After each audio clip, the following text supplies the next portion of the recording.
What's up, guys? Welcome to another episode of the Fantasy Fanatics podcast. I am Nathan. I am here with Spencer. You want to say hello? What's up? So today is game day. It is Thursday. Today is the first game of the season. We have Bills Rams in SoFi. Rams hammer the Rams. You're gonna blow the Bills out of the water. I can only imagine what Spencer's going to get. Today we have the tight end rankings video. Oh my god. Is that what you're going to be wearing on game day? I vow to not take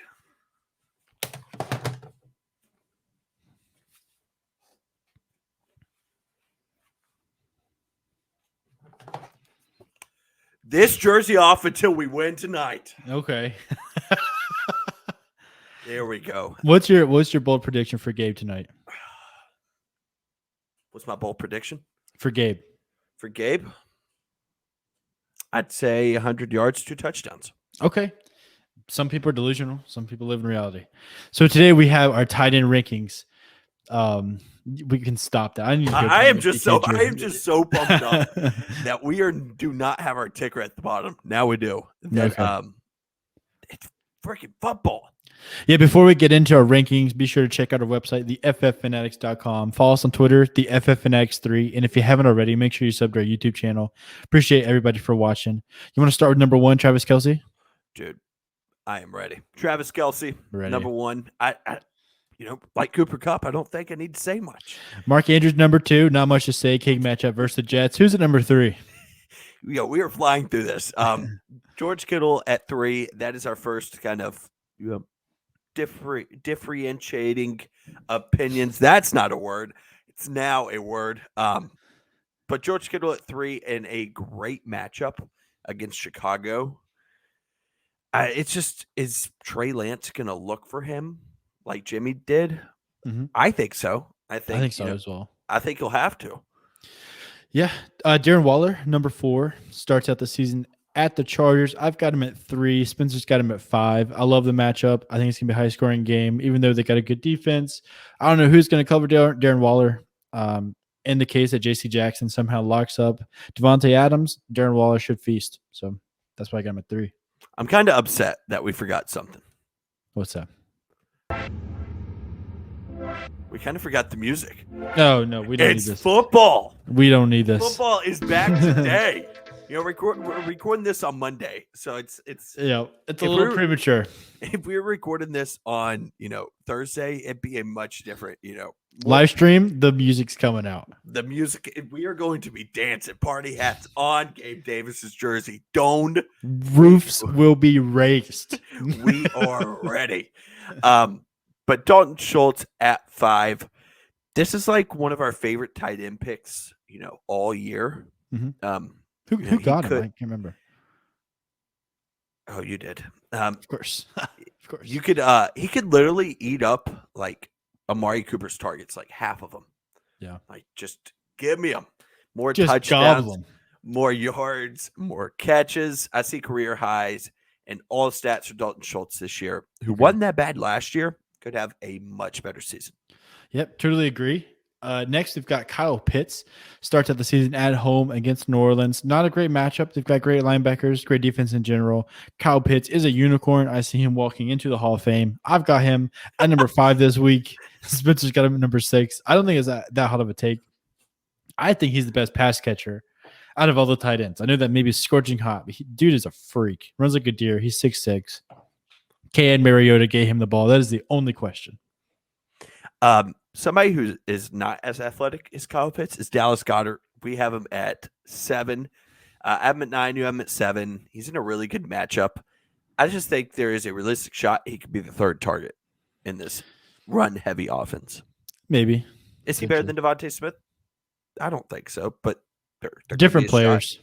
There could be a shot where Devontae gets more targets than Dallas Goedert. And A.J. Brown could eat up that touchdown work. Sure. Number 8, T.J. Hawkinson for the Lions opens up against Dallas Goedert. They've got Philly at home. We've both got Hawkinson at 8. I could see Hawkinson potentially being the number 1 option in the passing game. He'll be competing with Amon-Ra and when they're healthy, Chark and Jameson Williams. I think he's super talented. Can Jared Goff get him the ball? And also, can they score enough? That's always a concern with the Lions. Yep. Zach Ertz at 9, facing Kansas City. Will we see the Zach Ertz that we saw a few years ago? Maybe not to that extent. Maybe not the unanimous top 3 tight end. But he could be, the first or second target in a, good passing offense with Kyler Murray throwing the ball. I see him scoring a touchdown most weeks that Hopkins isn't there. Yeah, one of the most, I think, underdrafted tight ends this year was Dawson Knox. People forget how good he is. I call him Baby Gronk. He's not quite Baby Gronk. Opens up at the Rams. We've both got him a tight end 10. I think he's a touchdown machine with Cole Beasley and Emmanuel Sanders gone. I think it's only going to help us stats. Should get plenty of looks. They released OJ Howard, so they must believe in Dawson Knox for obvious reasons. I love him. Big fan. We need Dawson Knox jerseys. The world would just be so much I don't better. know if we need Dawson Knox jerseys, but you need Dawson Knox jerseys. I don't know if I could stomach wearing a Bills jersey. Can you say this next name? Albert Okwuegbunam. I think it's how you say it. Oh, That's my best guess. Isn't there an E in there though? Albert Okwuegbunam. That's your guess? That's my I'm guess. gonna just call him the Big O. Albert O. I really like him this year. I am rostering Cole Kmet, unfortunately, over him. I do like Albert O's week this week a lot better than Cole Kmet's, just because he has Russell Wilson throwing on the ball in a revenge game. That's a big one. I think he could score a touchdown or two. And we just need to see the talent. He's been a breakout candidate last year. In his second year, we need to see him actually do good before we move him up in the rankings. But still, Agreed. I have him kind of high. Yeah, cakewalk of a matchup. We've said it in every video. Pat Frymuth comes in at 12. They play at Cincinnati week 1. I've got him at 11. Spencer's got him at 14. I think you're baking on a touchdown here. I don't see him just piling up the yards. I consider it a downgrade at quarterback with Mitch, and there's plenty of mouths to feed. Deontay, you got Chase Claypool, George Pickens, and obviously Najee. So I don't know where he's going to line up in there, maybe third or fourth at best, and I think you're baking on a touchdown. Yep. Robert Tonyan, another guy you're banking on a touchdown for.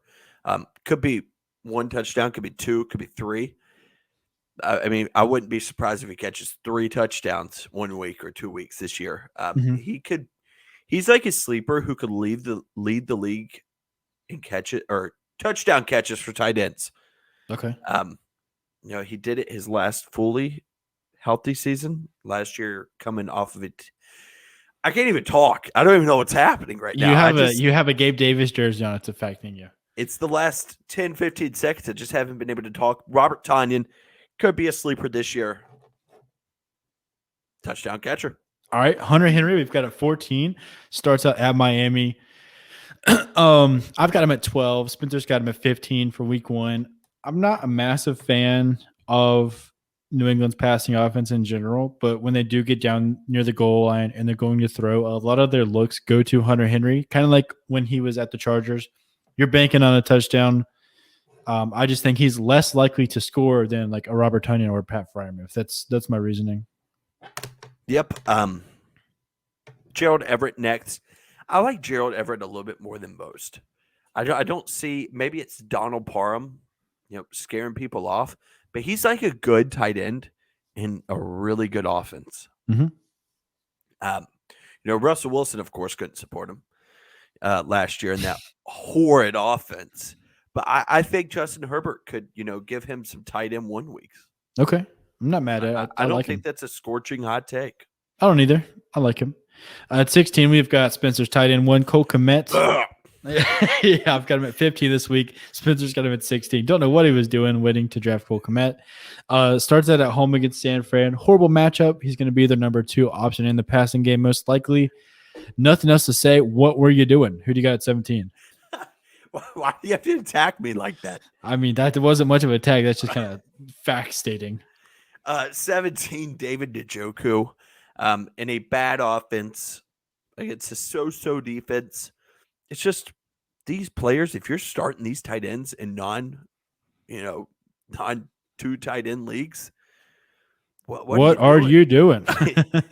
I am one of those. I just could not believe I waited on a tight end before my defenses and kickers, but here we are. Evan Ingram's next. Evan Ingram, love the talent in Jacksonville. They start out at Washington. I've got him at tight end 19. Spencer is tight end 18 this week. It remains to be seen how he fits into this offense. They've got Christian Kirk. News just came out that James Robinson is indeed playing week 1. So we'll see how that takes away from him. Also, Travis Etienne, and it all depends on how Trevor Lawrence plays. I love the potential in Ingram, but he's nothing more than like a stash. So I wouldn't be playing him. Another one who's just kind of a stash, Irv Smith Jr. He was supposed to break out 2 years ago. He was supposed to break out a year ago. Is this the year? Remains to be seen. I waited on quarterbacks and tight ends. I got Kirk Cousins when I waited on a quarterback. So if Irv Smith could break out, that would be awesome. So, but yeah, you're not playing him this week. You're just kind of hoping, he could start showing that he's that tight end 1, tight end 2. Yep. Number 20, Mo Alley Cox. Great matchup against Houston. I've got him at 22.